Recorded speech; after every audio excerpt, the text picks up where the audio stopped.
ফাও কথা, আমার ছেলে চুরি করেনি। আরে দাদা ব্যাপারটা আমি পুরো বুঝোই বলছি আপনাদের।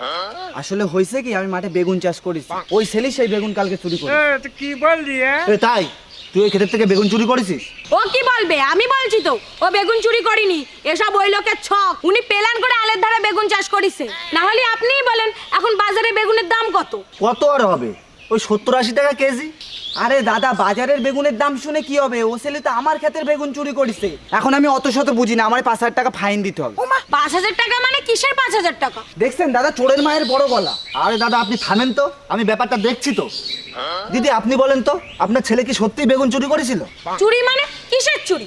আমার ছেলে আল দিয়ে হেঁটে যাচ্ছিল, তখন একটা বেগুন ওর হাতে উঠে আইছে। এবার আপনিই বলেন ওইটা কি চুরি বলে?